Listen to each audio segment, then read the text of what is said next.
I know folks are going to continue to come in for these first few minutes, but we have a great program. We have a couple of our panelists that have to step off a little early, so we are going to get going with the program.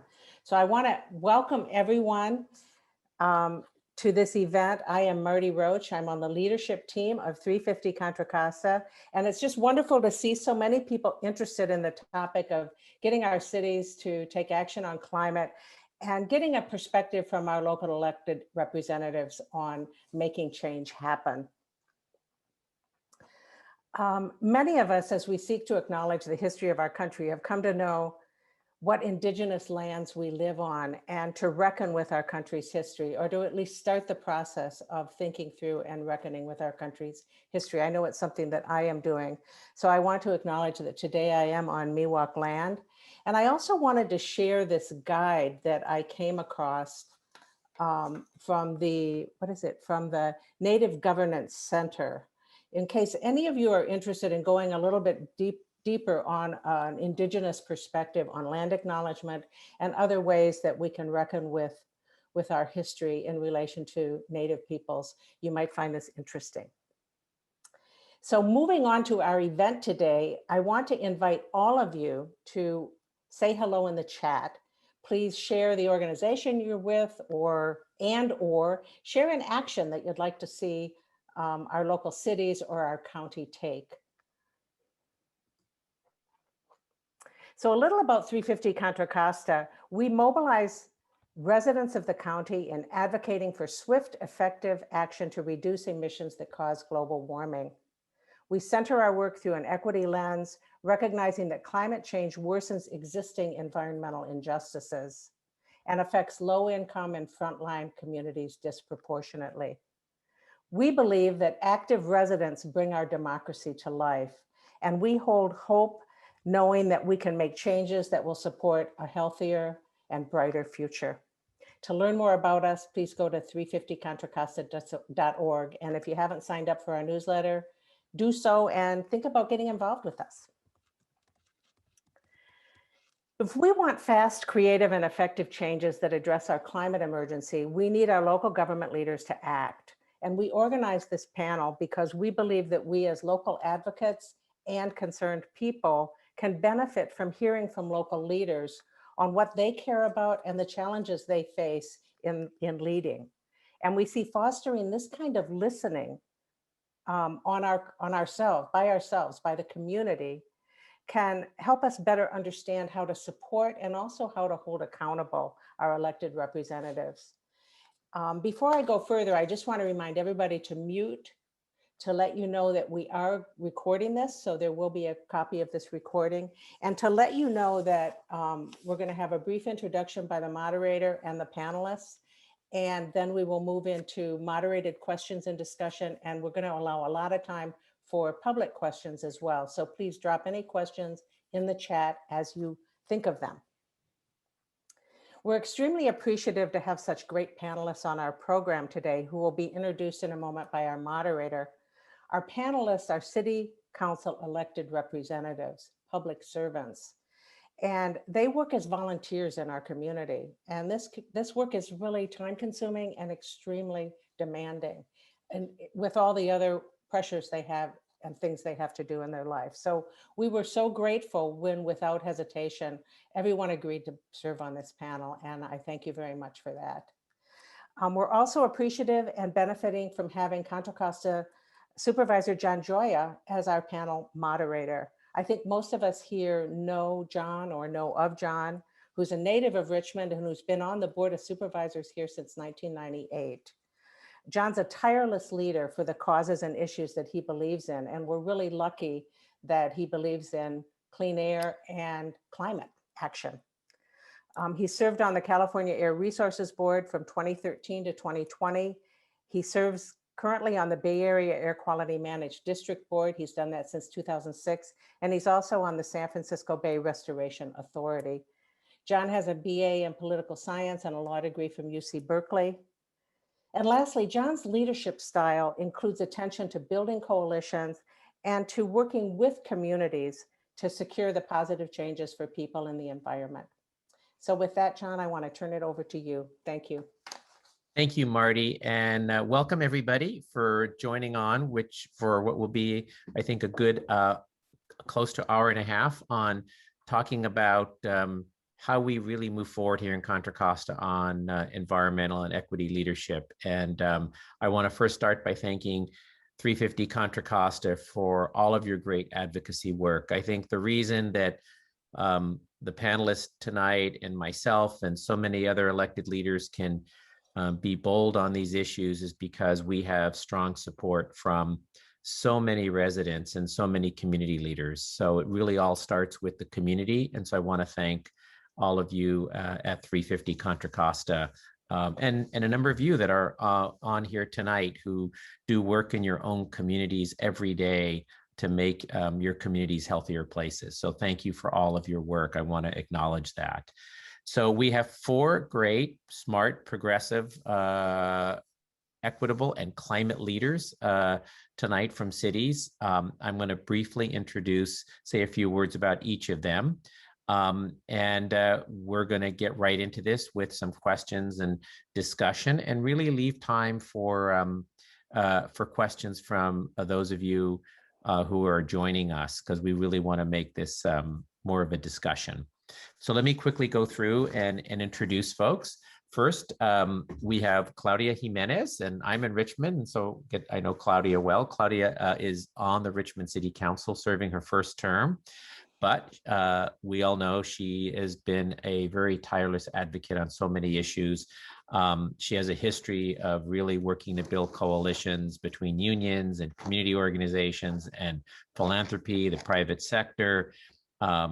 She believes it's important to create spaces for everyone to participate in making decisions to benefit our community. For the last 10 years, she's been very active in Richmond and Contra Costa issues to ensure access to health and jobs and housing and services.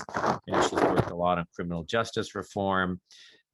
She is originally from Columbia, where she is a trained architect, and she received her master's degree in environmental planning from UC Berkeley, go Bears, and was elected to the city council last November and lives in Richmond with her husband and 2 children.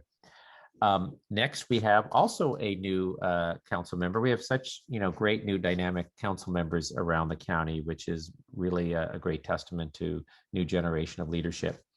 Devon T Murphy is a technologist, climate justice activist, and serves on the Pinole City Council. Professionally, he leads DTM Strategies, which is a cutting-edge digital media company at the intersection of technology, racial justice, and electoral politics. He recently managed the California League of Conservation Voters Digital Communications and Technology team.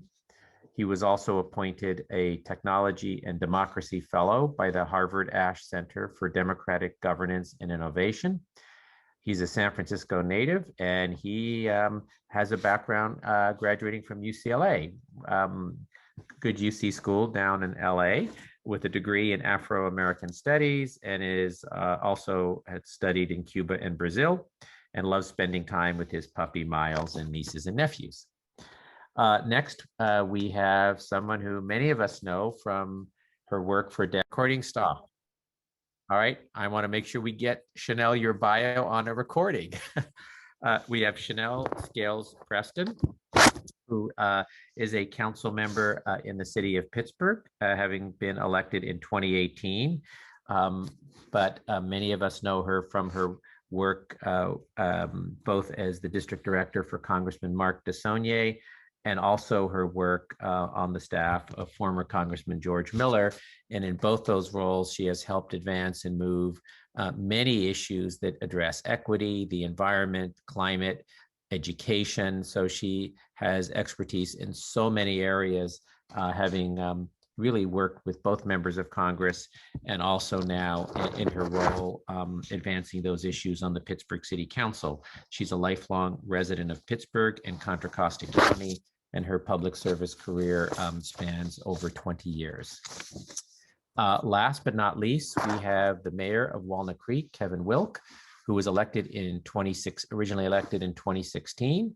And during his terms on the council, He also serves on the board of directors at County Connection Transit Agency and MCE, which is our community choice energy provider in most of Contra Costa. He has served on Walnut Creek's legislative, public safety, housing, and finance committees, and has been appointed by the League of California Cities to be a representative on the League's Environmental Quality Policy Committee. And he is also a strong proponent of combating climate change and introduced and led Walnut Creek's adoption of 100% clean energy used in all city-owned buildings. He's a lifelong Walnut Creek resident, with his children having grown also through Walnut Creek schools. So as you can see, we have 4 dynamic leaders. And so let me just say a few words as we get into this discussion. I think we live in really transformative, unique times. And we are, I think, at a time as we move into a new energy economy where we're also thinking about how all of our actions are inclusive and equitable, making sure that no one is left behind in this transition to cleaner energy as we fight climate change. And as someone who comes from a frontline impacted community in Richmond, I hear often the environmental justice voices and the importance of all of us listening to those voices as we advance our climate action policies. Because so often we don't think about how these policies affect a wide range of all of our residents. And I know the 4 panelists that we have on today also are committed and think about those issues. And as I said at the outset, it's because of the strong activism and work of community that we're able to advance these policies. Survey after survey really show across California and in our own county that our residents, our constituents support our move to fight climate change in a way that achieves equity across our communities. And we're already seeing change. 2 of the 4 oil refineries in our own county are moving toward converting their facilities to process renewable fuel. I think 2-3 years ago, while we all expected these kinds of things to happen, would not have realized how quickly it would happen. So I think we also face challenges and obstacles as we move forward. I think times like this involve great opportunity, and yet there's also struggle and challenge. And that's what we're going to talk about tonight, how we can take advantage of the opportunities, overcome the challenges and the struggle, working with community.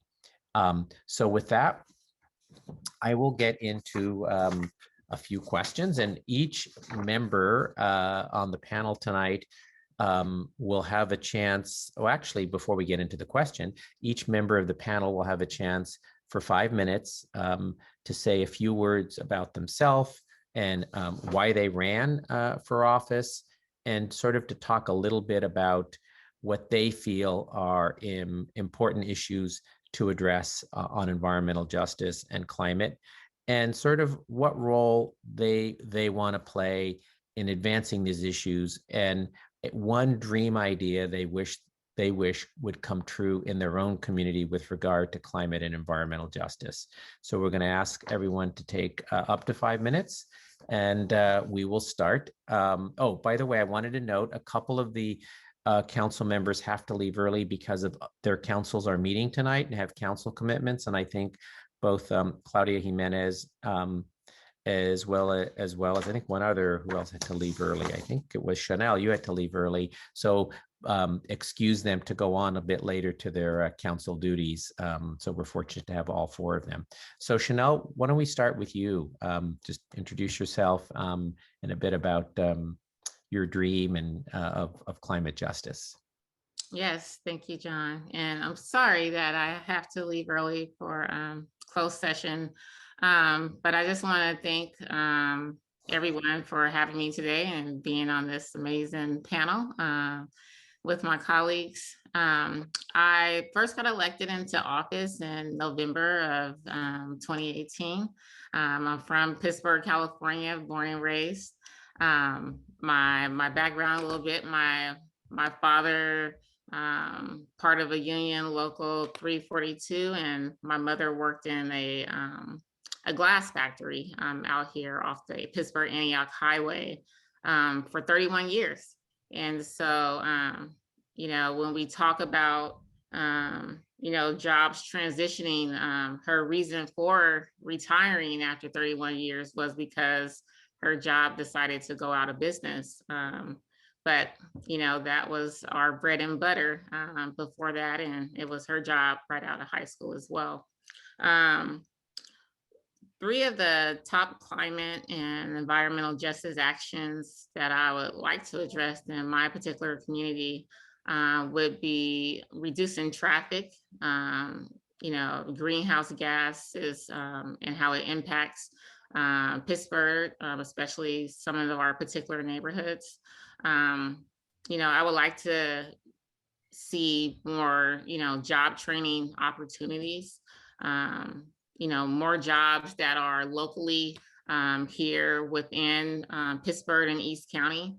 One of the things when I was running for election, I talked about a lot. We have a lot of people that consider East County as a bedroom community, but you know, the traffic, they're on the road for an hour and a half, 2 hours sometimes commuting to the city in San Francisco. I even find myself doing that when I have to commute to Richmond for work. So finding more local jobs here, and then, you know, looking at more clean, you know, jobs, tech jobs, whether that's solar installation, battery storage technician, electric vehicles, mechanics technician, you know, clean industry, if we can start focusing on that a little more.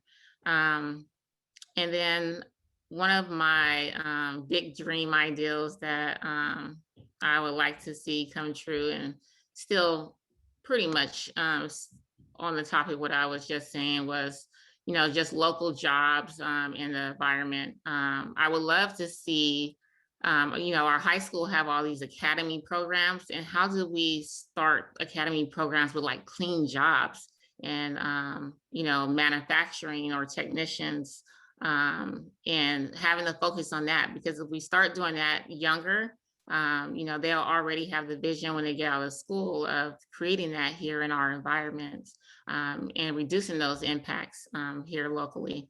You know, we could manufacture, like I said, solar panels, fuel cells, battery storage. When, you know, back in high school, I know the ROTC programs, you had students basically doing jobs and working. So when they got out, they had a job. So I would really love to, you know, start seeing that within our high schools. Thank you. Thank you, Shanelle. Devin, Hi. you're next. Well, good We're afternoon. calling everybody by first names because we're being very informal around here. No worries. I don't know if I can call you all by your first name. Yeah. I'm fangirling being here, so I'm just Okay. like, I can't believe I have to go after Councilmember Scales. Councilmember Murphy, how's that? No, good to be here. It's really good to be here amongst friends, and I see so many people in the audience who I am just, again, I am here to fangirl more than I am a panelist. But it is truly an honor to be here with so many people who I see as tremendous leaders around so many issues in Contra Costa County, and specifically environmental justice. Those of you who know me, those of you who don't, my name is Devon T Murphy. I'm a council member here in the city of Pinole, California. I was just elected last year in November 2020. I'm really excited to, again, serve in service to what I see as the city of, hopefully we can be called the Harlem of the West one day, like San Francisco was. But those of you who know me know I have a lot of passion and love for my city of Pinole. And just a little bit about why I ran. I always look back to, you know, actually not climate. It was an issue around immigration. And a lot of us remember, it seems like it was a long time ago, but it was only a couple years ago, where a so-called president of this country decided to start caging kids. And there were folks in Pinole who said, that's not okay. There's community members who said, you know, this impacts us too. And I remember sitting in the back of one council meeting. At that time, I served as a planning commissioner, but I was sitting in the back of the council meeting, which I tried to attend as many as I could. And I encourage folks on the line to do if you don't already. And I remember hearing folks say, you know, immigration is not something that impacts Pinole. You know, that's a national issue. That's something that's, you know, that's not here. And all I could really remember was my first day at UCLA meeting Diego, who became a really good friend of mine. And happy Pride Month, by the way, to you all. But Diego came out to me.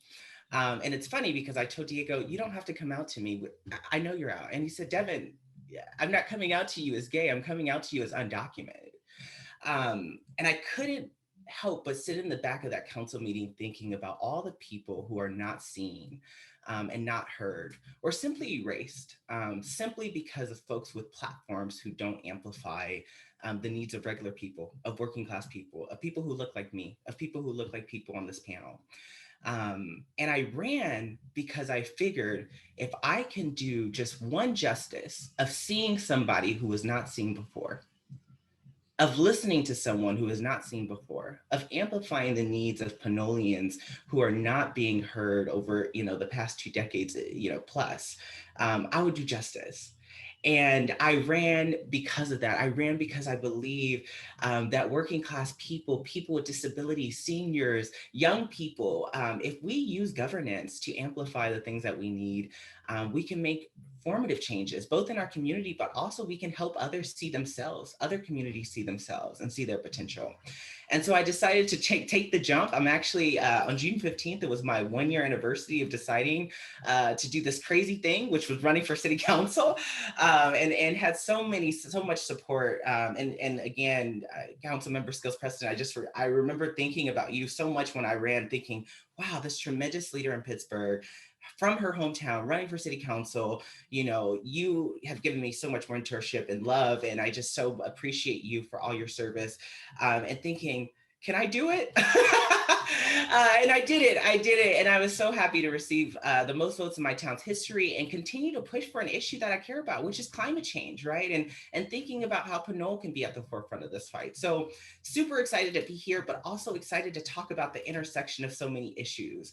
Again, happy Pride Month to folks, and let us not forget that LGBT people are impacted by climate change as much as some of our straight friends and allies. And so it is just truly an honor to be here, and I'm looking forward to tonight's conversation. Thank you, Devin. Claudia Jimenez.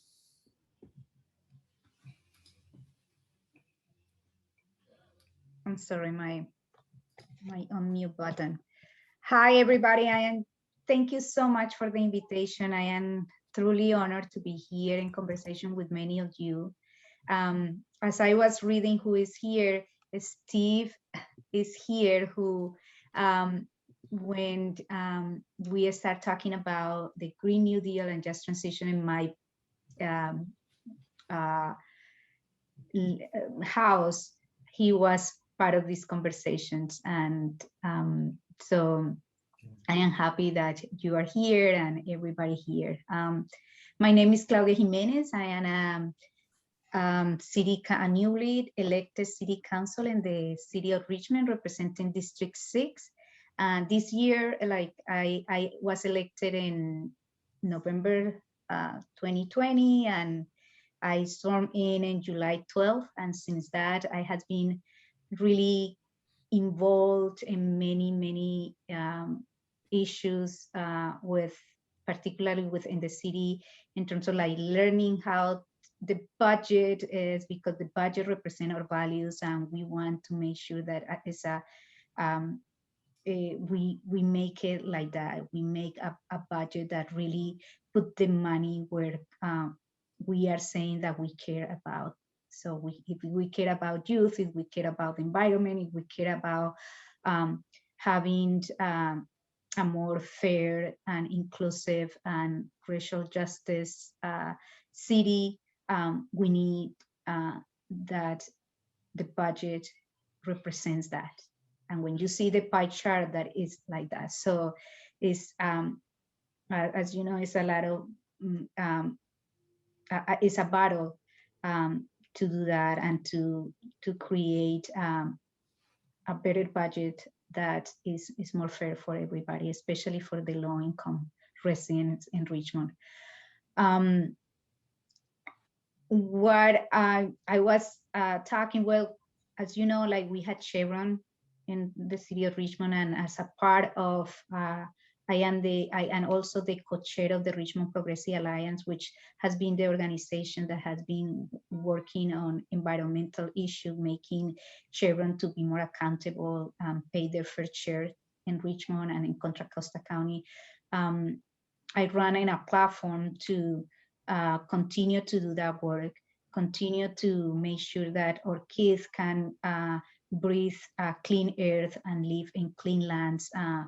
Right now, what my dream, I'm sorry, my dream is that we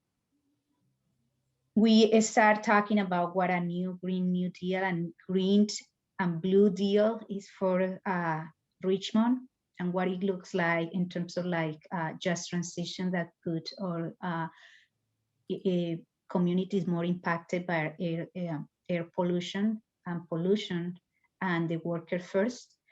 So before I ran, and we started this conversation here in my house with Steve and others around, like what we want to see, because we need to start thinking about that. And it's our responsibility as leaders is start talking and not talking, but also leading this conversation, leading these plans, because we need to be ready.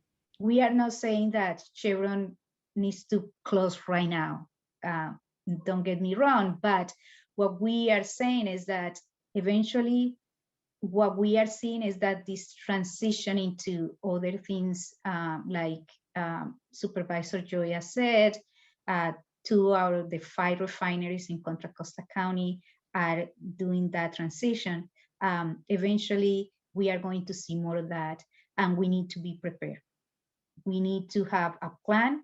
We need to be prepared. We need to make sure that our communities get the most out of that, and not have kind of like Philadelphia examples and all that just kind of like leave the whole contamination and the lack of jobs in the city. So we are discussing that. There has been a lot of work that actually I am with all the other progressives, especially Eduardo Martinez, who is leading some conversation about what just transition looks like, what a green and blue New Deal looks like, and what is the money coming from.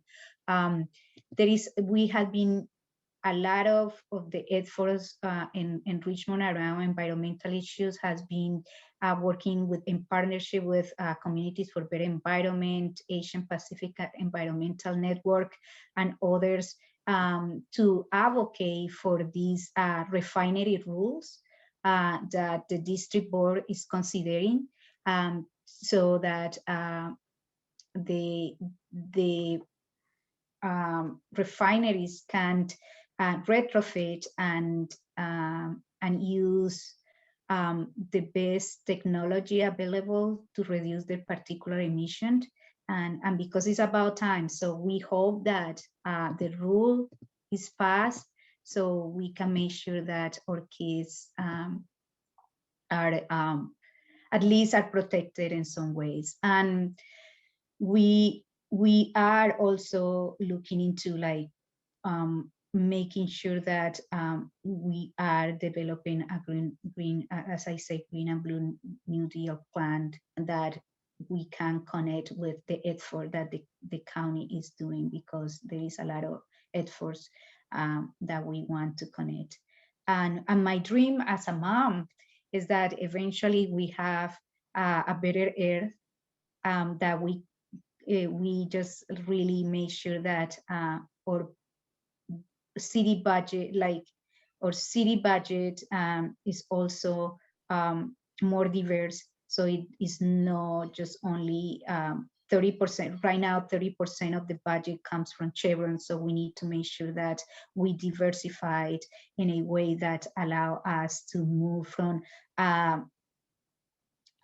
fossil fuel economy to a renewable energy economy. And we can do that. I think like this is the time, but we need to start this conversation right now, start the planning, and start thinking about how we partner with the county and the state and the federal to make sure that we are going in that direction. So Thanks, thank Claudia. you. Great, thank you. Last but not least, Kevin from Walnut Creek. Great, thank you, John. And so as Supervisor Gioia had mentioned, I'm currently the mayor of Walnut Creek, serving my first term as mayor, which started in December when I was reelected to the city council. I've been on the council for 5 years, having first been elected in 2016. And I really ran to make sure that Walnut Creek had a bigger voice in issues that were important to so many people in our community, including the environment and climate change, and transportation issues, and community services like libraries and homelessness and affordable housing, and just social issues in general. So I think that there had been a historically that people in Walnut Creek on the council, that Walnut Creek was its own city, and we really just handled issues that were only specifically for Walnut Creek, as opposed to being really part of the larger community and world. And I really felt that these areas weren't being given the emphasis that I believe was needed. For example, we were able to pass in my first year 100% clean energy for all city-owned buildings, and we were one of the first cities to do that through all of Contra Costa through MCE. Or just recognizing Pride Month, as Devin had mentioned. And I'm proud that I was an advocate on the council for introducing a resolution for Pride Month and raising the pride flag, which had for years not even wanted to be addressed, as one of the first cities in Contra Costa. So yes, and happy Pride Month indeed. And I'm really proud that we were able to take care of that. 3 of the top climate and climate justice actions I'd like to see are a climate emergency resolution to give the city benchmarks of goals that we can achieve. And we'll talk more about that, I think, in some of the questions. And to see action in transportation and energy, just getting people out of their cars through innovation, more electric transportation, which can include not only cars or buses, but also more bikes or electric scooters. And we also need more EV charging stations. We have some, we're doing a better job there, but also making sure that we're always including that in infrastructure. And we've currently got them in public spaces like our public garages and parking lots, but also would like to see them in more new construction for higher density residential developments, especially when we're looking at affordable housing and all of the more dense residential developments that are now being developed in the cities, but also now being mandated in many cases by arena numbers and by the state. And my dream idea really does have to do with transportation improvements to get people out of their cars. Our city, for the most part, like many other cities, were designed for cars, and I'd like to see further innovations to get them out. For those people that know Walnut Creek, and Shanelle, I know that the fact that you're in Pittsburgh, you know this, along Ignacio Valley Road. This is a regional route, and it can be a parking lot when it's commute times. Now, we've seen a bit of a suspension of that during the pandemic, but I think that's going to come back in full force, especially because people are just not taking public transportation again yet in the numbers that they did before. And so what I'd like to see is be able to have an autonomous electric shuttle that goes up and down Ignacio Valley Road every 6 to 8 minutes, can quickly pick people up, drop them off during commute hours. And many more people would take this now than the buses that are currently in use. And Bishop Branch is something like this that is in use now. And I'd like to see something like that innovated within Contra Costa for Ignacio Valley Road. So that's my dream. It's more practical than the others, but that I would definitely like to see. Thank you, Kevin. All right, so we're going to get right into our conversation, and really the first. Let's start with I think what we often face is issues are often difficult to raise, and part of it is developing consensus and developing a majority on our city council or board of supervisors to pursue good climate change policy. So I'm going to ask each of you to briefly tell us what you see as the main obstacle you face in promoting climate policy as an elected, and how can public advocates and community leaders help you in overcoming those obstacles, because that's really what we're trying to explore here, how the community can help us move policies, because I think that's a strong partnership to have. So, and then what are some of the areas that you think are strongest that you can pursue with the public's help? So who would like to start that? What are the main obstacles you face? How can the public help you through those obstacles? Claudia, I'll start with you, because I know also you and Shanelle will, need to leave earlier. So why don't I start with you? You've got lots of experience overcoming obstacles as a community advocate, Well, pressuring those of us in office to do the right thing. Yeah, I had been, and you know me. Yeah. So I think that one of the obstacles that we face is the power of corporations and the money that they have to send the fake news media, or send the half media and communication and spread fear, or in some cases, for instance, like we have Chevron here, who had, as you know, is no a secret that they had put in millions and millions of dollars into elections in Richmond. So in 2014, they spent $3 million and in 110,000 community in Richmond, $3 million. So that is, and also like the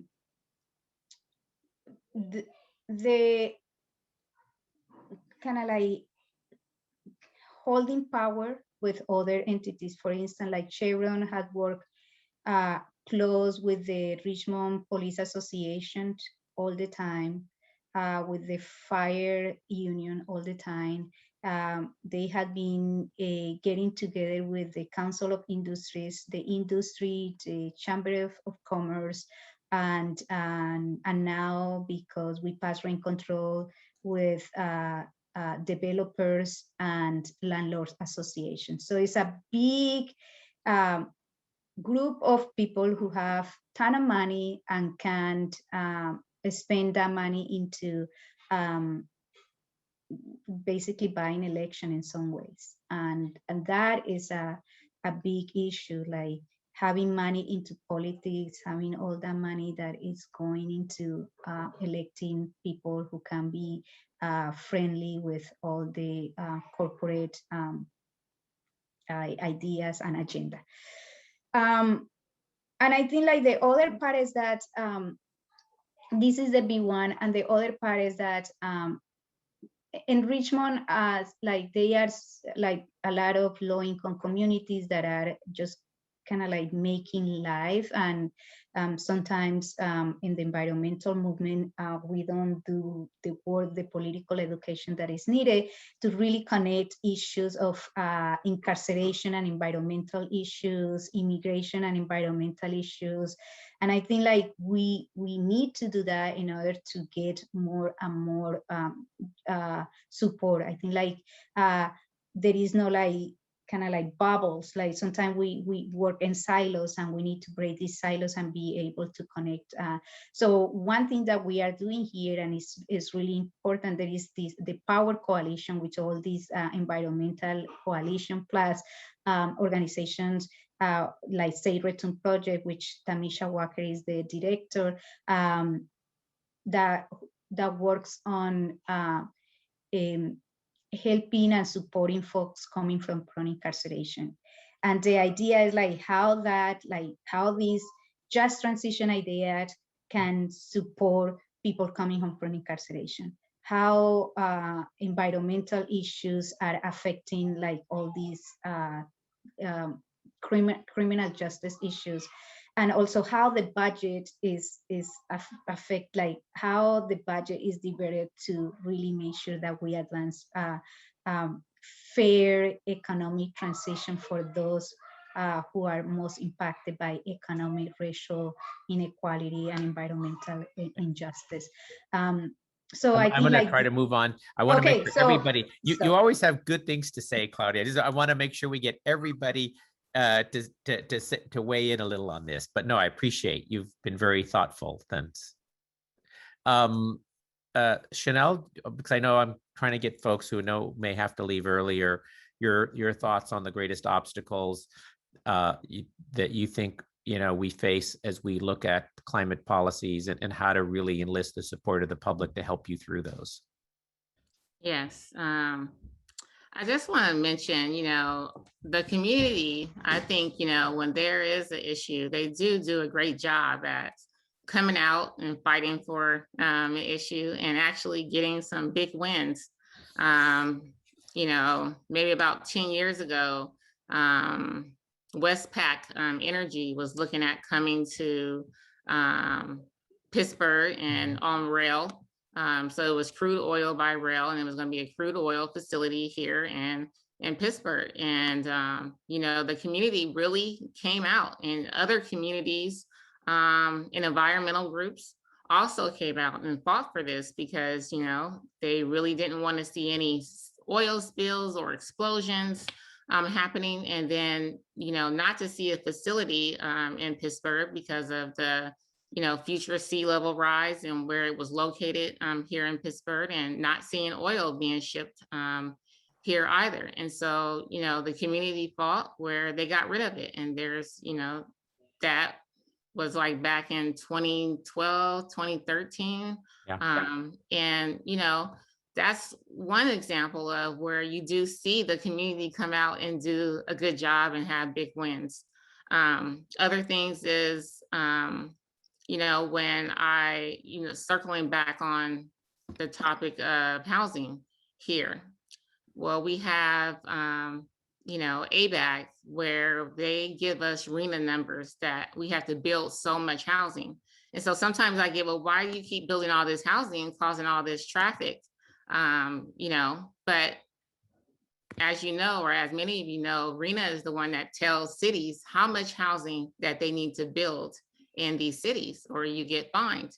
And so Pittsburgh has done their fair share at building that housing.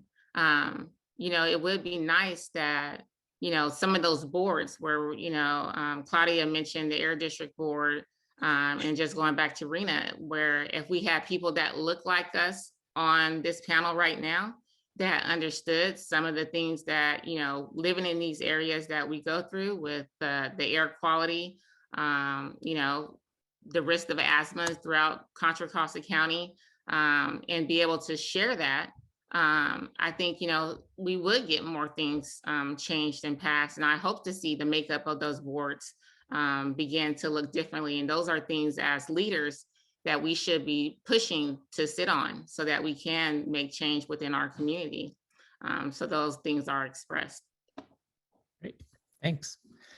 Kevin, your thoughts about sort of obstacles that you face? Every city's different, has its unique challenges. Walnut Creek has its own as well, and how you think the public can help you achieve those goals, overcome these obstacles.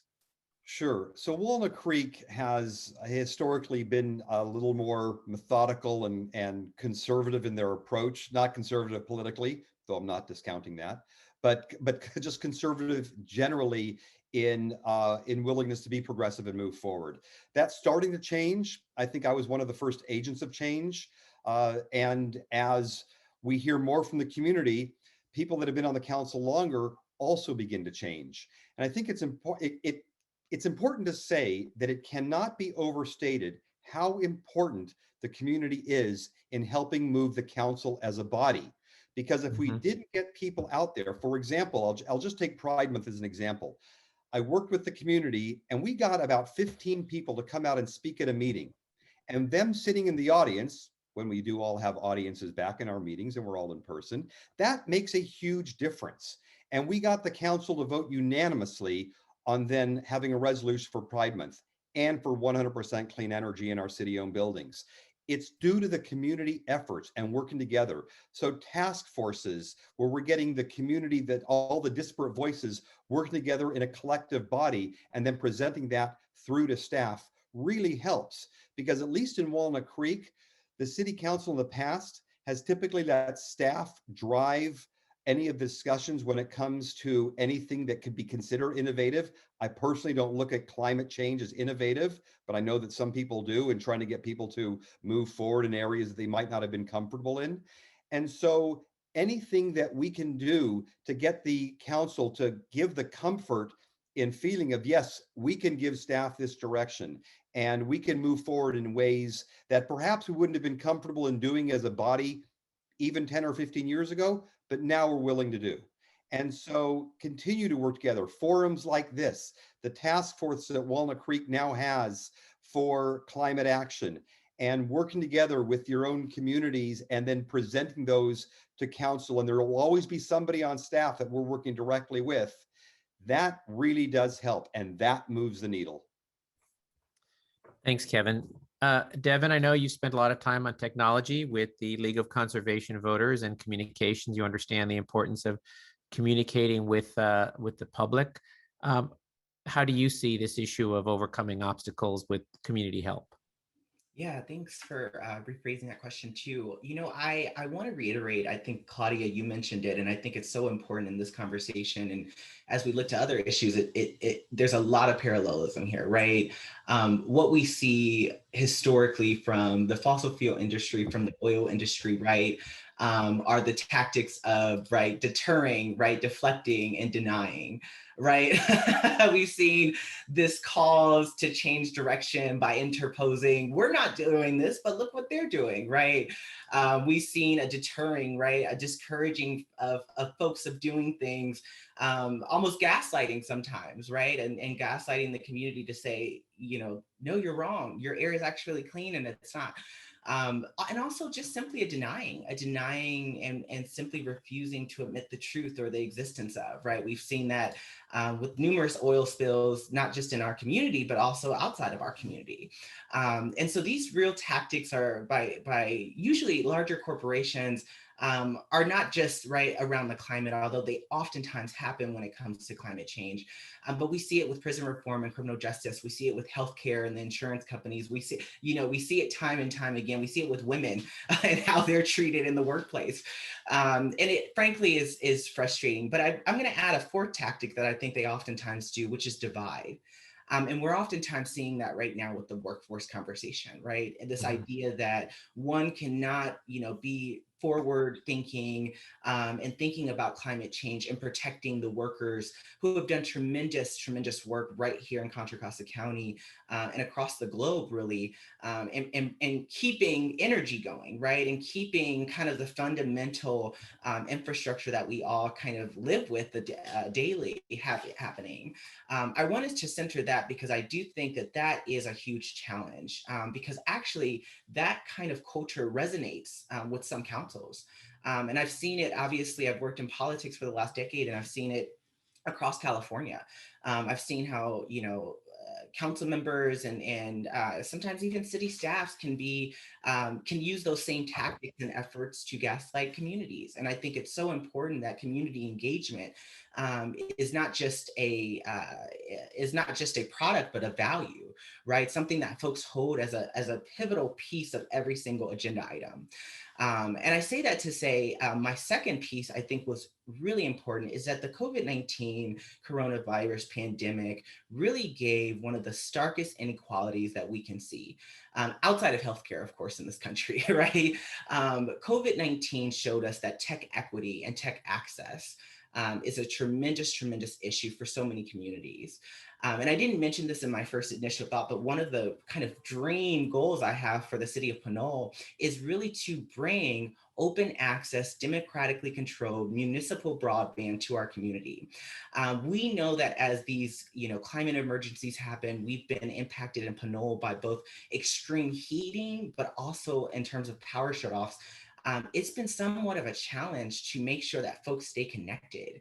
And as we think about that divide tactic, right, we want to make sure that people are connected technologically and know how to use that connection to both advance democracy, whether it's writing public comment virtually or simply just staying connected to one another and understanding what's coming up on city council agendas, what's coming up on the Board of Supervisors meeting, what's going on in our community. Tech literacy is also something critical because it also provides an opportunity for information dissemination and for folks to understand where their information is being given, how it's being given, and if there are tactics being used by some of our less friendly friends, right? And really identifying that as a core issue in Pinole has been really critical for me. And some folks will say, well, Devin, that doesn't really sound like climate to me. But it is, right? Like infrastructure, when we talk about infrastructure in the future, connectivity, when we talk about building resilient communities and building resilient hubs, resiliency hubs in our communities that keep people, real people protected when these climate events are happening, we're going to have to make sure that folks are connected. And that starts with broadband, open access, democratically controlled broadband access. So I think those are just two issues I bring up, John. So Devin, your last point really leads to this next question, which is really, when you talked about divide and division, and so I'll ask Shanelle, maybe for you to start on this, is, so obviously there's going to be different points of view on the council and people are going to come to it from different perspectives. So what inroads do you think are possible as you work with colleagues who don't share, let's say, your same view about the need to be bold on advancing these policies? And again, what role can the community play in really showing support to move that? I mean, all of this, right? We all have an agenda that is in the public interest, hopefully. And we all know that our colleagues, most of them, come to it with sincere but some differing beliefs. So how do we overcome the bridges on our elected bodies to move people to support an assertive environmental justice and climate change agenda? So Shanelle, I know you've worked on this with plenty of elected officials in many roles, and what do you think is the best way to achieve that? Yeah, so I think, one of the best ways to achieve it is trying to educate and bring people in together. It's something that you can't do by yourself. And so that's bringing everyone to the table. So whether that's, our elected officials having conversation with different environmental groups or people within our community to educate them on a particular topic, whether we're all discussing on, how to look at industry within our community and how do we, bring in clean energy, or how do we make changes to industry within our community so that it's cleaner. For the most part, I think, people agree, and I think, they're engaged in listening and supporting actions and supporting these areas to improve our community, our environment. And, in Pittsburgh, we have been working towards that. I think we have a council that's, looking at providing a healthier community. I just want to circle back on something Devin had mentioned. And one thing I just wanted to add to that is just when we talk about environmental justice, just looking at food as well. And food insecurity and what types of options that we have in our community. And, looking at, more gardens. I know here in Pittsburgh, we do have community members that have been more active on, bringing gardens. John, yourself in Richmond, you have worked really hard to, bring gardens and be more active with that as well, because it's important that we're educating our community on the different food options that's available. Our community here in Pittsburgh, we have a lot of fast food options. And although I work in Walnut Creek a couple of days a week, in Richmond and Walnut Creek, I can walk and grab a salad just easily, but I don't have that same option here in Pittsburgh. There's a lot of fast food places, which are some of the complaints that we see. And so when people, when businesses look at our community, how do we change that so that we're providing healthier options? We're educating about fruits and vegetables, and making sure when we're going through a pandemic, the people of color, they have the foods and everything that they need in the community. Thank you, Shanelle. And I know you're going to have to leave soon for your council meeting. And if I don't get a chance, really thank you for being part of this and for your leadership and work in general across this county on so many issues. I know, Claudia, you have to leave shortly too for your council meeting. Just briefly, how do you see it best to bridge the divide with colleagues who may have a different perspective, and how can the public and the community help you on that?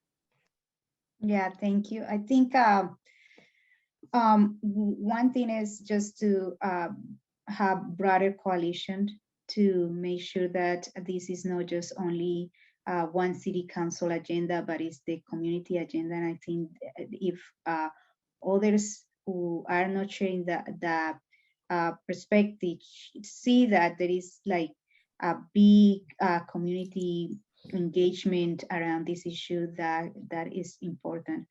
Also, I am lucky that right now in the city council, we have a progressive majority that has been working on environmental issues, have been the ones fighting to make sure that Chevron and other industries are accountable, working with all the environmental or grassroots organization in Richmond who are pushing for this new rule in the air district. So I think like broader coalition building, so we make sure that one by one we are changing not only the minds, but changing these leadership positions, because at the end of the day, if we want to advance things like that, we need people, bold people, like people who are going to be in the right side, not scared about kind of like my vote to make the powerful entities angry, but people who are down with the community. And I think in that sense is also that we need to continue to make sure that we are engaging with the community, with all of you, to make sure we elect progressive people and have progressive majority in every single locality, so that we can advance the bold ideas that needs to be advanced to make sure that we have a planet for our kids. Thank you. Thank you, Claudia. Devin, I know you're new on the council. You're all working together, but you've worked in other venues in different ways. How do we reach across to people who are sincere but may have a different belief system, and how do we move them and build support with community help? Yeah, you know, I I always look to young people. John, you know, I'm 27 years old, and Yeah. consider myself old at all, but some people do in our community. And those young people oftentimes they're like, you're 27. And I look to them and see so much courage. Last year around this time, actually, we had one of the, I think the largest, but one of the largest rallies in Pinole, you know, around both the George Floyd incident, but also around a lot of issues that young people, mostly from Pinole Valley High School, wanted to amplify. Again, that had to deal with the climate crisis. It also had to deal with, you know, police accountability and generally education. And one of the things I learned most, not just from them, but also my mother, who both raised me, but also was a social worker, and introduced me really to so many ideas I had not, you know, obviously as a child, not been aware of. But one of the things I always look to is something that she has said, which is conflict is your greatest opportunity for growth. I'm going to say that again. Conflict is our greatest opportunity for growth. I think it's really easy to live life as if conflict isn't in front of us, as if it's not something that we wake up to every day. Some of us don't have the luxury of that life. Some of us wake up every day with conflict, and we decide to fight it or we decide to fight it, right?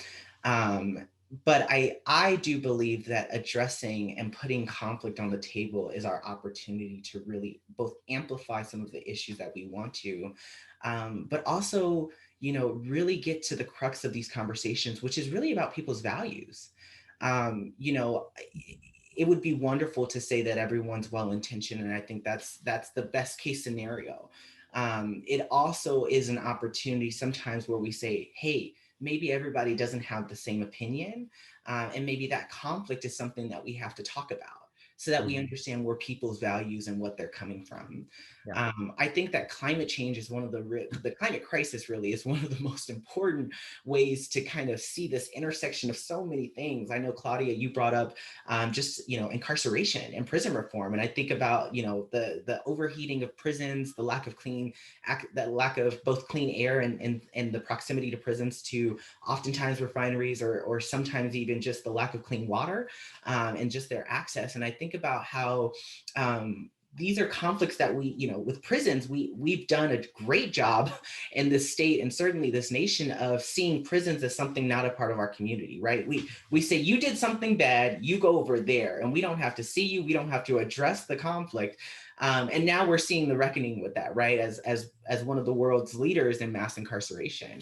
And we're also seeing the reckoning of that with the climate crisis, right? As we think about this history of deflection from what we know as the fossil fuel industry and what they knew as at some point, knowing it was going to be harmful to our communities, knowing it was going to impact. So again, I think like the crux of what I'm saying is getting to the conflict is actually a very important thing. And I think that we have to hold ourselves accountable as elected officials. And John, you've done this so tremendously in your work about putting the conflict on the table and not erasing it, not keeping it for someone else, not putting it out there.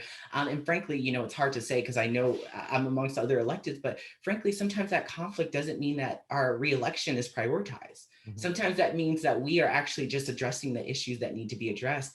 And our time is limited, right? I mean, all of our times are limited. Certainly mine, I have term limits in Pinole. So That's right, I forgot, you now do, yes. So I just say, yes, using that, if you will, that model, that value, just seeing conflict as an opportunity for growth can really push forward progress in ways that I think we have not truly done yet, but we are just getting to in our country, right. And certainly in Contra Costa County. Thanks. That's a really astute observation. I mean, right? Life is full of conflict every day, and it's how we approach it. And doesn't mean demonizing the other person. It means how we're resolving that conflict in a way that is best in the public interest, and then we can move on other issues together. Yeah, absolutely. Kevin. Yes. I'm sorry, I just wanted to say thank you so much for the invitation. Unfortunately, I had to go because I have a city council meeting and I had to be prepared. Good luck, Claudia. Looking forward to working with 350 and everybody here. Thank you. Thank you. Thanks for being here. Kevin? Yeah, so I think Devin put it well. You are going to be dealing with conflict. And I think that the important thing to really be able to show in terms of being able to move things forward in climate action is to also show what's the significant cost of inaction, because the cost of inaction is it can be greater than the cost of action itself. And so we need to really show that, and the community can really help. Devin also hit on another key point, which I don't think we've given enough focus on, and that is the youth community.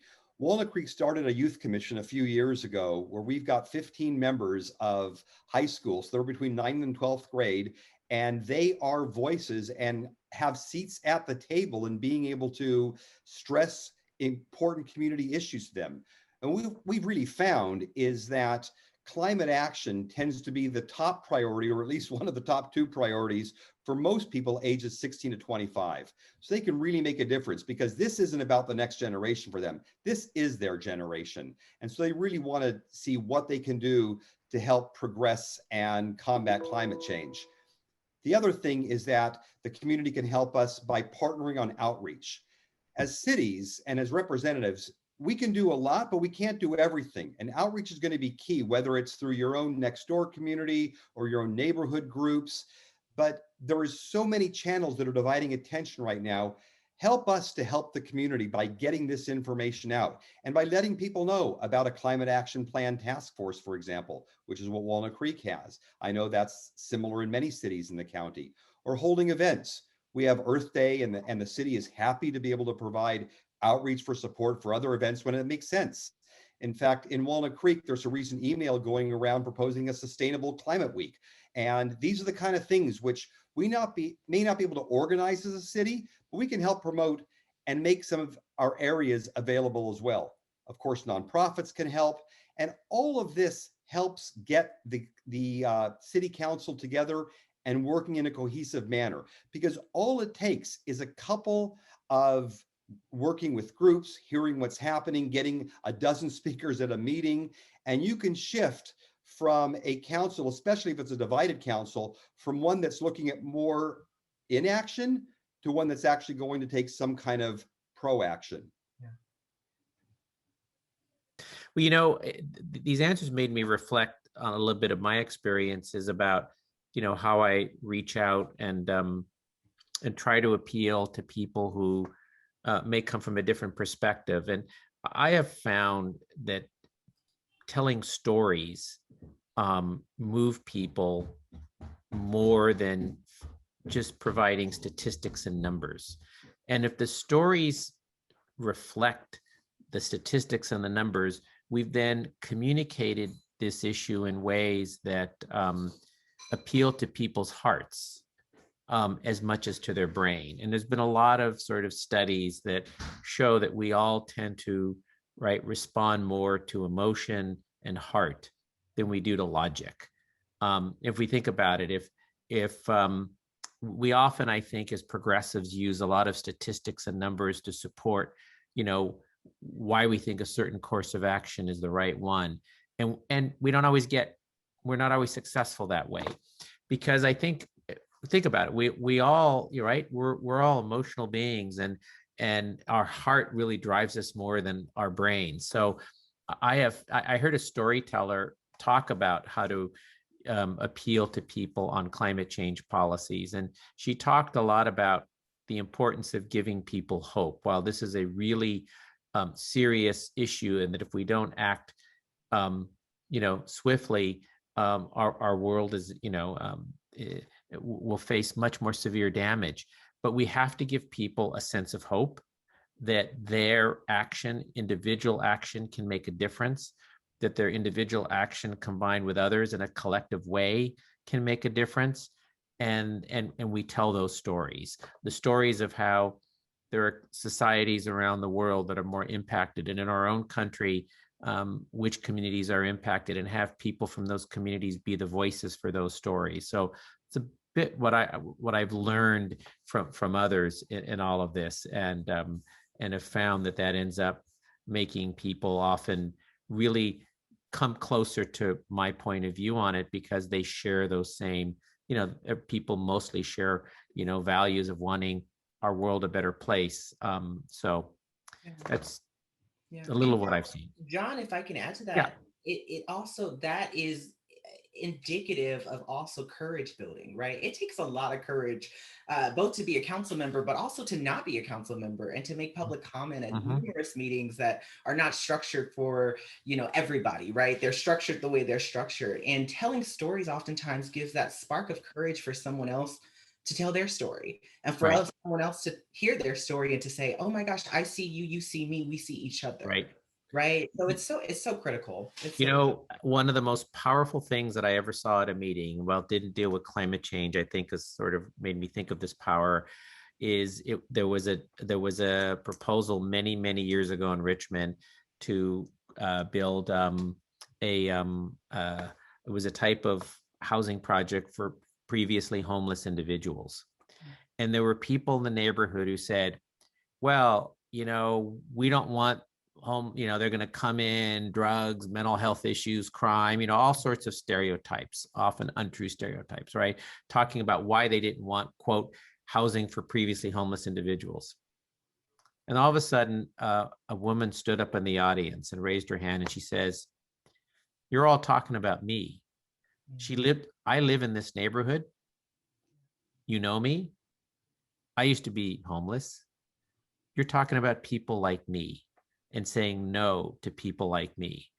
That changed the whole discourse at that meeting, because she stood up, and people then related to her and said, oh yeah, we know her. And it sort of personalized it in a way that made people look at it differently. I thought in that reading was pretty powerful. So with both of you here, tell us, is there an issue going on at your council now around environmental justice or climate policy that we should know about, that the public may want to support? So Kevin, issue either up now or about to come up at the Walnut Creek City Council? Yeah, so we just voted on our top 5 priorities for the next 2 years, which are beyond the maintenance and the normal runnings of the city, just to be able to give a little more oomph and emphasis to these issues. And climate action and updating the climate action plan for 2030 is one of them, and that's environmental as well. And so working with the various groups, Sustainable Rossmore and Contra Costa, we've been able to get a lot of this feedback in. And so for our phase 1, it was where are we now? We're in the midst right now of getting our task force together for phase 2. And then we're going to get the recommendations for what we need to do to update our climate action plan for 2030. So that's really important. It's been a personal priority of mine. I'm really glad that we've taken it on now as a council priority for Walnut Creek, because it will get that additional focus and recognition by the community. And I think it's so important. We're all part of the larger picture here. And so while, as we all look at our own cities and say, well, we're just, a drop in the bucket. Well, you got every drop together, we then become the bucket. So it's really important that we all work towards that. And one of the issues that we were able to include into that, and it wasn't without a fight, I will say, but was getting a climate emergency resolution into that climate action plan update. Right. And so being able to have that also gives us those benchmarks that we're going to be able to drive forward to. Right. Devin, something you're dealing with in Pinole or about to deal with, or you're going to propose? Let us know. I'm going to try to stop proposing things, John. No, I'm kidding. We're adding some droplets to our bucket too. And I'm really, really proud of our last meeting where we introduced and also approved a few items to our capital improvement plan. And we also did launch for the first time, basically a process called our long-term financial plan. I think, Kevin, you mentioned this about the cost of inaction, right? The cost of just not doing anything, but also this idea that climate policies are, cost more money. Well, actually in the long run, right? When you think about long-term strategy, you actually will see these climate policies create more resilient budgets. So one of the things I'm really excited about outside of the issue of broadband infrastructure, which our council did approve, and to start again, a couple of droplets in the bucket, we also have focused a lot on emergency storage. Pinole has been a community, such as many of yours on this call, impacted by shutoffs, impacted by even extreme heat that has kind of struggled to make our community resilient. And so this last meeting, we did approve an appropriation to start that process of ensuring that, we have emergency power for our city facilities, for critical facilities, including our senior center. We had a number of times where literally our government shut off over the last year. And I say that just to say our city hall was not functioning simply because of an occurrence, right? We have focused a lot, and I'm so glad to work again with so many of my colleagues from Pinole on our recycled water. We have a wastewater treatment plan in Pinole, which we're happy to share with the city of Hercules, and we've kind of taken the initiative this year to fund this idea of how do we use recycled water, and also how do we, of course, upgrade our buildings and ensure that every single building is energy efficient.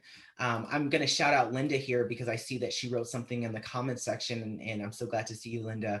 But we have not pushed a climate emergency resolution. I was just going to ask about that. That was the next question. Our next step should be that. But I think what I really am really proud of our last meeting, it was a long meeting, and you all know because it's budget season, but we really did put in the action that kind of reflects the climate emergency we're in. And I think it's really important that's highlighted, and we're doing our best. Pinole's a small city of 20,000. I believe in it so much. I believe in the people so much. I believe in their vision so much. We just got to keep pushing. So we're really excited about that. So, and you touched on a question I was going to ask, to make it a two-part so you can cover two issues. One is the county and several cities have passed climate emergency resolutions about what actions can be taken in your jurisdiction. And so both of you, would you be supportive of moving forward a resolution like that that's tailored to your city? And second, how else would you recommend that advocates be engaged other than speaking at meetings? You both know that there's other ways advocates can be impactful in addition to just speaking at meetings. So both of those questions, Kevin? Sure. Well, so first of all, yes, of course, I support a climate emergency resolution for Walnut Creek.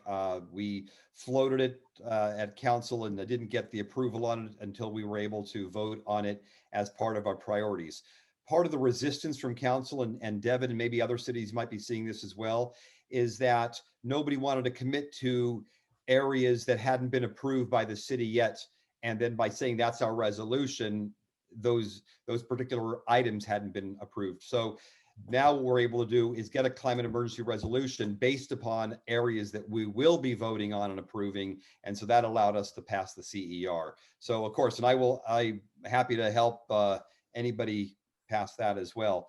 In regards to, and I'm sorry, John, the next part was but how else would you recommend advocates be impactful in addition to speaking at meetings? Yeah, and so obviously speaking is help, but being able to come up with ideas and then presenting them in a community setting is really helpful. I'll give one example. Right now, there's this email I mentioned that's been going around, and it's come to the person that's working on climate within the city of Walnut Creek on the staff, as well as myself.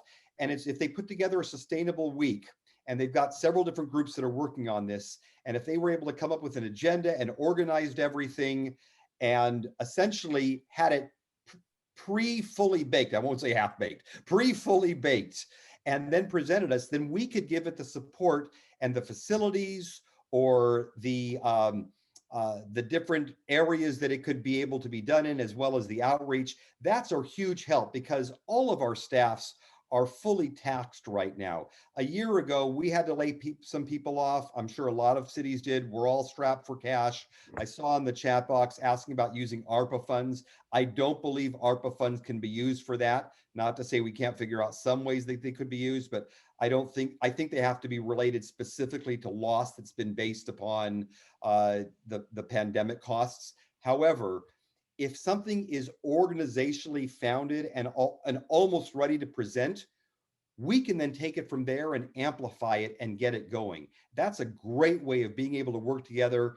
Obviously, speaking at meetings is going to help with that too, but working behind the scenes and putting something like that together makes it so easy for us to then get behind. That's how bike to work day and leave your car at home day and walk your kids to school. That's how those came around. And I would love to be able to have more bike to work days, and it doesn't have to be once a year. It can be every month for that matter. And if somebody's willing to get those together, we will absolutely do that. And I personally will take it on to amplify that message too. Devin, you did talk about support for climate emergency. If you wanted to add anything more, and also how you would engage, how you would ask advocates to be involved other than speaking. Yeah, absolutely. I mean, honestly, I'd say never underestimate the power of third-party validators. I don't even want to call them third-party validators with this issue, but as you go and wake up in the morning and you go get your coffee from your local coffee shop, and you go to the bank in the afternoon, you get lunch. Ask folks, ask the manager, how are they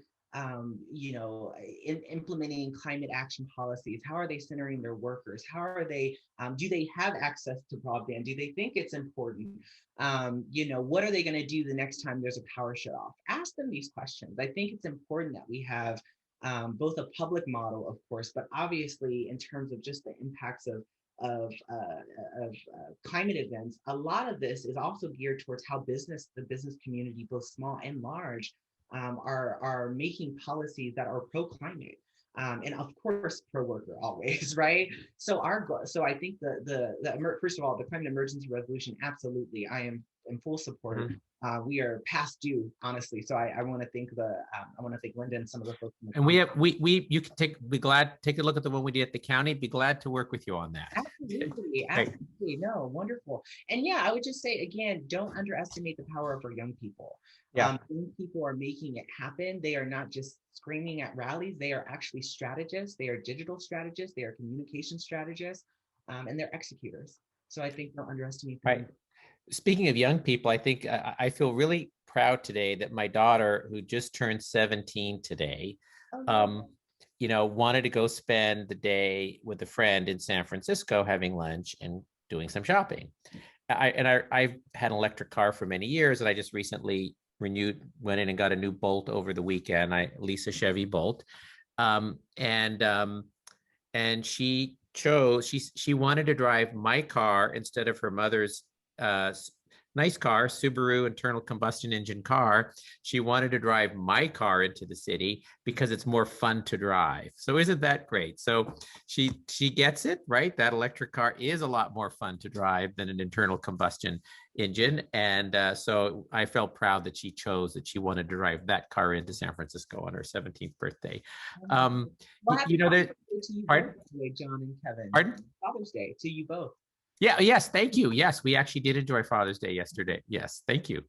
I'm seeing a few questions about just transition, and I wanted to say a few words about that because Supervisor Glover and I on our sustainability committee at the county are working to really in following up on our climate emergency resolution, working on putting together a larger work group in Contra Costa on just transition. And we've talked to our Congressman Mark DeSaulnier, who's been great on this, and he's carrying a couple bills in Congress on this issue to also try to provide funding on a process. I mean, he believes, and I agree, that Contra Costa should be a model in how we approach this. We're a county that has had 4 oil refineries, two of them transitioning to processing non-crude material, and so we employ a lot of people in that sector. There's financial implications. There's cleanup issues. There's training. What are the new clean energy businesses we bring into the county? So I think this is an opportunity to bring all stakeholders to the table: environmental justice communities that are impacted, environmental groups, cities and county, community college, workers, yes, industry and business as well. I think we have to listen and honor to workers in this process as well, who, and I've heard this from workers, when we say just transition, they will say, yes, but is that new job available to me today? And it may not be. And that's a challenge for us to have to address. And how do we create new jobs in this county that are well-paying union jobs for these workers to replace jobs that have been lost? For example, when the Marathon refinery closed, there were about 400 or 500 jobs there that essentially went away. There are places like down in Lancaster in Los Angeles County. They actually have an all-union electric bus manufacturing facility. It manufactures electric buses. And I'm proud to say, when I was on the Air Resources Board, we passed a new law that requires every single new public transit bus purchased in California starting in 2029 to be electric zero emission. So how do we train workers for those jobs? How do we attract those jobs into Contra Costa? I say, so it's a challenge. There is no easy answers. And, so I just wanted to say we're starting to look at this process. And there's an opportunity, I think, to make Contra Costa a leader on this issue. So other questions here. I'm looking at the chat. I mean, this question is transitioning a done deal? No, it's not a done deal. I mean, that's the point. I mean, if you think about the requirements that are happening, I think in 20 years from now, we're going to see a predominance of zero emission electric vehicles on the road, right? And the governor's executive order provides that in 2035, and the Air Resources Board has to really work this out through a regulation, but starting in 2035, all cars on the road, new cars sold in this state would be electric zero emission. There's still going to be internal combustion in vehicles on the road during this time as we transition. How do we fuel them in as clean a way as possible as we get to this goal, 100% goal of zero emission electric? So that's why this issue now of how do we look at these 2 renewable fuel facilities in Contra Costa, that still, there's still a need for fueling the internal combustion engines that are around. How do we accommodate that? So lots of challenges. No, this is not a done deal. And we need to find the jobs to replace the ones that are going away. I think this country failed the coal workers by not addressing that. As coal went away, we don't want that to happen here in Contra Costa. Hi there, I'm back on the screen. I'm going to cut back in again because guess what? This went so fast. Oh, And wow. we're just about at the end of our time. So, John ended this on one of the most complex and challenging issues we face in our county. We're a refinery county in terms of how we move forward on climate and justice. There's so much to unpack there, and there's so much for us in the community to do, and we need to work with our electeds to do it. As far as this whole panel, this was fantastic. I just really want to thank Devin and Kevin and John and our other 2, Claudia and Shanelle earlier, for being here, providing us with a lot of helpful information, some great discussion. I see a few clapped hands happening out there. And hopefully those of you that are listening, there's things you're going to want to follow up on with these elected representatives, if they're yours, or with your own, based on some of the things we heard about here, questions we could be asking. And to that point, I want to let you know that 350 Contra Costa has a local policy action team, and we're working on some very specific policies, primarily with the county, but also we're engaged some with Walnut Creek, and we're very interested in supporting actions in other communities. So if you'd like to learn more about some of the other specific policy actions that we think are very important for cities in the county to take, please be in touch with us, and we'd love to fill you in, and maybe you'd want to attend one of our meetings and learn about how we are approaching that work. Gosh, I think that does it. I want to again give a great big thank you to John, our moderator, and to our panelists, and thank everyone for coming today, and have a great evening.